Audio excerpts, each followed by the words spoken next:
Hi everyone. So today let's see how Clojure captures the values within its scopes and how the capturing behaves and what are capture list. Okay, so let's say it is a closure, a function having a closure, just to know that okay, the scope of closure is going to be within this function. Let me take a small closure where I just let me take a value within this function which is an integer whose value is 100. Now I can access the values within the scope of this closure inside this closure body, where I'm going to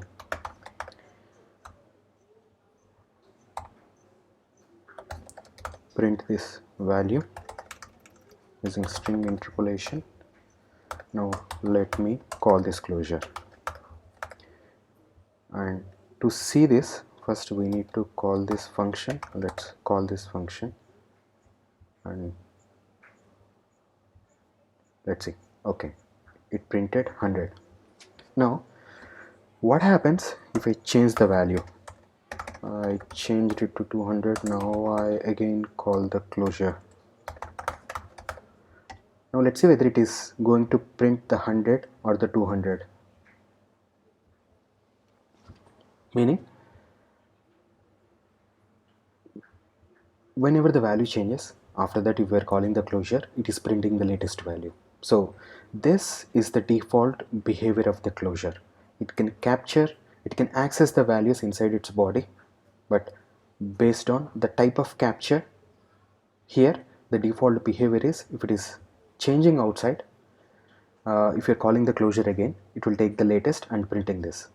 And what if I don't want this, but I have a requirement where once I want to capture this value, that means when I'm calling this closure, whatever may be the uh, value of this variable is going to be, only that I want to use it inside the closure, though you're changing the value and calling the closure again.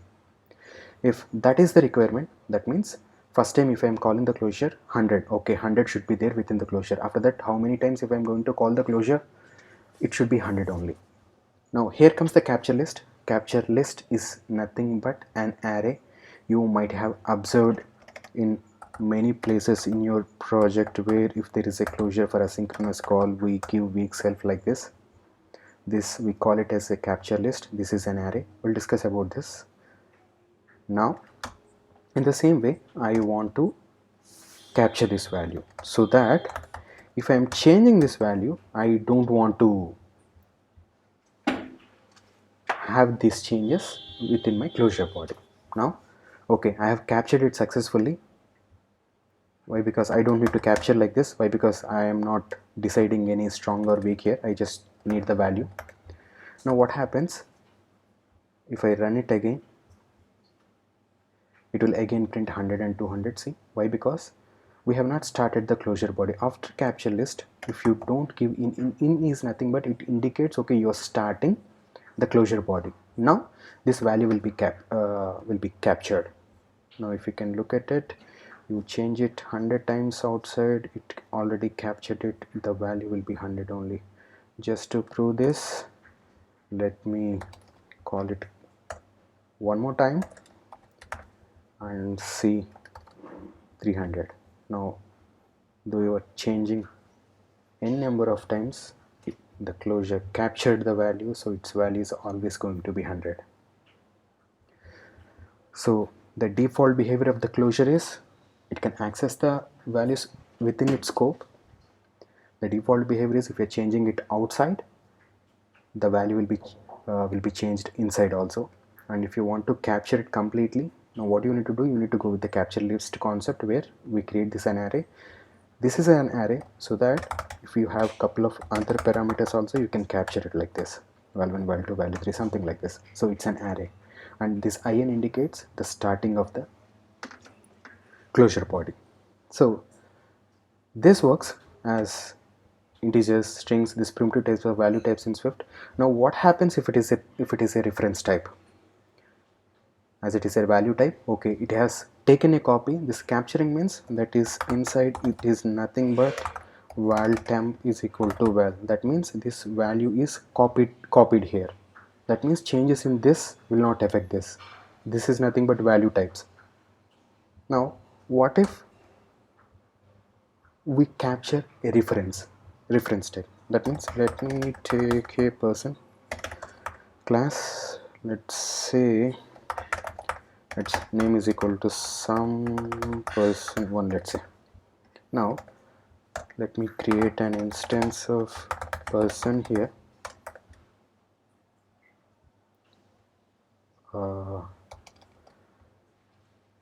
Now what if I capture p here? Okay, now let me remove this, and like I have changed the value here. Let me change the value of person 1 to person 2. Now I'm calling the closure again, but okay, it's a let constant. Let me change it to where. Now let's use this.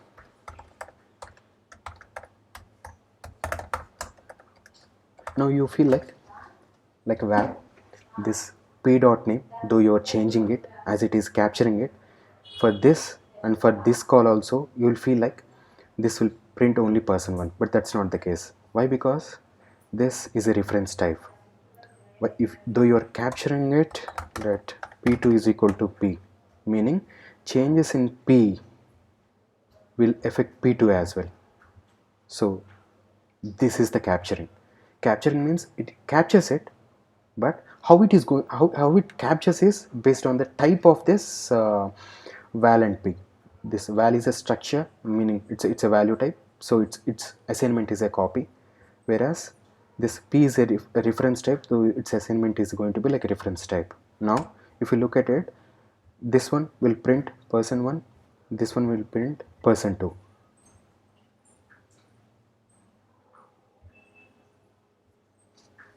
See, meaning like this we can capture the values or capture the properties or parameters, but how they are going to be captured inside closure are based on whether it is going to be value type or reference type. The same way, what if instead of changing the name of p, if I altogether create another instance here, that means p is equal to person 1. Now I change person dot name is equal to person 2 here. Then as we discussed, let's say assignment is this. Now p I have completely changed. That means this p and this p2 does not refer to the same instance anymore.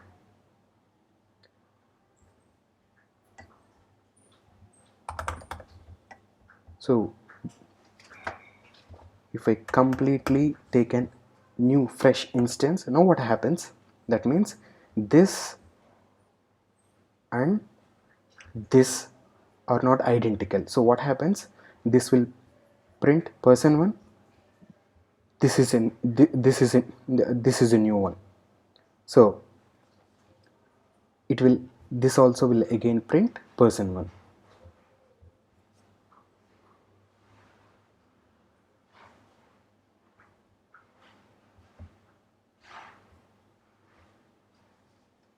See, now it is behaving like a value type. Why? Because this p it captured, p dot name is initially person 1. You are changing the name here to person 2, but you have taken another instance. That means this and this are not identical. They are not identical, they are different. So changing this will not affect this. It is a bit confusing, but if you can closely observe it, it is very simple. closures, how it captures by default. And if you want to change the default behavior, you can go with the capture list, and the capture works based on whether what you are capturing is a value type or a reference type. I hope this video is helpful. Thank you.